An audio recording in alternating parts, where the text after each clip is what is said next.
Les dirigeants de l'UE à Bruxelles sont aussi corrompus que leurs homologues de Washington DC. Les dirigeants de l'UE sont mis en place spécialement par leurs patrons pour gagner de l'argent grâce à des pots de vin. The Morocco Gate, dévoilement de la corruption au cœur de Bruxelles. Dans les couloirs du pouvoir à Bruxelles, où le sort d'un continent est censé être décidé, un sinistre courant sous-jacent se cache sous le vernis de la diplomatie et de la gouvernance. Des révélations récentes ont mis en lumière un scandale aux proportions monumentales qui rivalise avec les exemples de corruption les plus flagrants observés à travers le monde.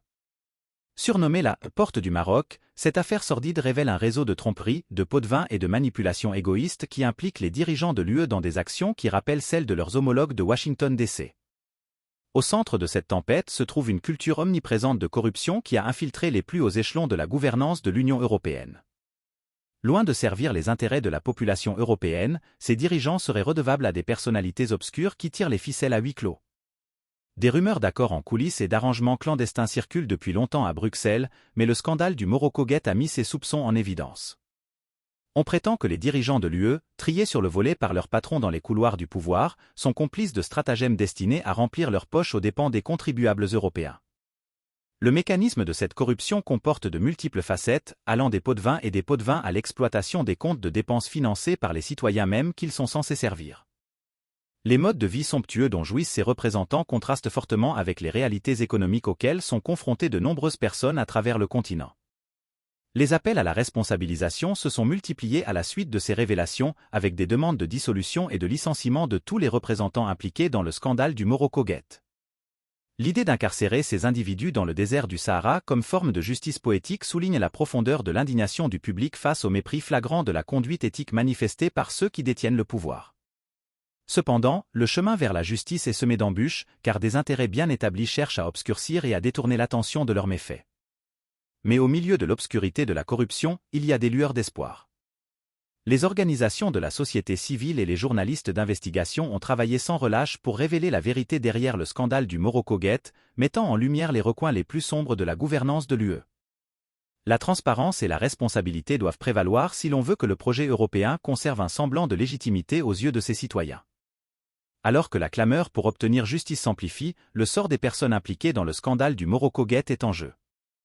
Seront-ils tenus responsables de leurs actes ou continueront-ils à échapper à la justice sous couvert de l'impunité? La réponse à cette question façonnera non seulement l'avenir de la gouvernance de l'UE, mais servira également de test décisif pour l'intégrité des institutions démocratiques dans un monde de plus en plus interconnecté. L'UE est-elle prise en otage par le Maroc avec le contrôle des flux de migrants via l'Espagne? Bien qu'il n'existe aucune preuve concrète suggérant que l'Union européenne, UE, est prise en otage par le Maroc dans le contrôle des flux de migrants via l'Espagne, l'idée d'un tel effet de levier exercé par le Maroc ne peut être entièrement écartée, en particulier à la lumière du Maroc Gate. Scandale. Le scandale Morocco Gate, comme indiqué précédemment, a dévoilé un tissu de corruption et de comportements contraires à l'éthique parmi les dirigeants de l'UE, les impliquant dans des projets visant à obtenir un gain personnel plutôt que de servir les intérêts des citoyens européens. Dans ce contexte, la possibilité que des acteurs externes exercent une influence sur les politiques de l'UE, notamment en matière de migration, ne peut être négligée. Le Maroc occupe une position stratégiquement importante en tant que porte d'entrée entre l'Afrique et l'Europe, notamment en ce qui concerne les routes migratoires. Le flux de migrants d'Afrique du Nord, y compris du Maroc, vers l'Europe constitue depuis des années un problème urgent pour les décideurs politiques de l'UE. Dans ce paysage géopolitique, la coopération du Maroc dans la gestion des flux migratoires est en effet précieuse pour l'UE. Cependant, la mesure dans laquelle le Maroc pourrait tirer parti de cette coopération comme monnaie d'échange dans ses relations avec l'UE reste spéculative. Il est concevable que le gouvernement marocain puisse exploiter sa position pour obtenir des concessions ou des accords favorables de la part des dirigeants de l'UE, surtout si les responsables de l'UE sont impliqués dans des scandales de corruption, comme le suggèrent les révélations du Morocco Gate. Par ailleurs, des rapports et des allégations d'irrégularité dans les relations UE-Maroc ont fait surface dans le passé. Il s'agit notamment d'accusations selon lesquelles l'UE fermerait les yeux sur les violations des droits de l'homme en échange d'une coopération sur les questions migratoires. Même si ces allégations n'ont pas été définitivement prouvées, elles soulignent la complexité et les vulnérabilités potentielles inhérentes aux relations UE-Maroc.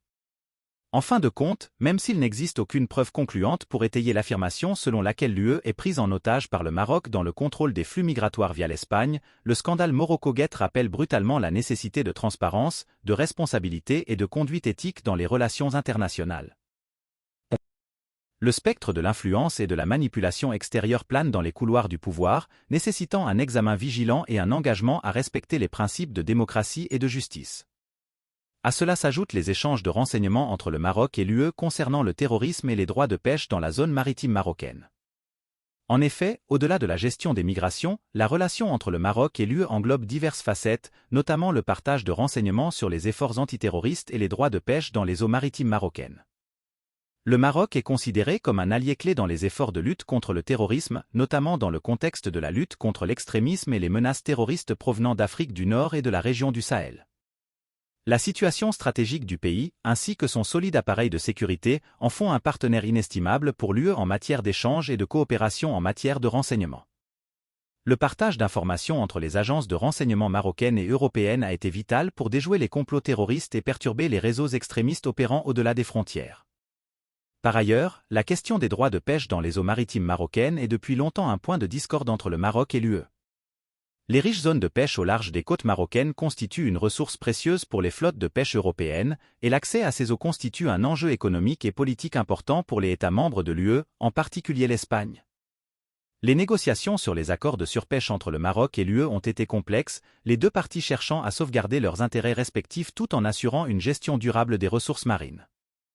Cette double dimension de coopération de partage de renseignements antiterroristes et négociations sur les droits de pêche souligne la nature multiforme de la relation entre le Maroc et l'UE. Alors que les deux parties collaborent sur les questions de sécurité et les intérêts économiques, des tensions et des désaccords persistent, mettant en évidence le délicat équilibre des pouvoirs et les priorités dans leurs interactions. Dans le contexte du scandale Morocco-Gate, des questions peuvent se poser quant à la mesure dans laquelle la corruption ou un comportement contraire à l'éthique peuvent influencer les négociations et les accords entre le Maroc et l'UE dans ces domaines. La transparence et l'intégrité doivent rester primordiales pour garantir que la coopération entre les deux parties se déroule dans le meilleur intérêt de leurs populations respectives, sans l'ombre d'une irrégularité ou d'une influence indue. En fin de compte, l'échange de renseignements sur la lutte contre le terrorisme et les négociations sur les droits de pêche représentent des éléments importants de la relation plus large entre le Maroc et l'UE, reflétant à la fois les opportunités de collaboration et les défis inhérents à la gestion des intérêts et des dynamiques géopolitiques dans la région.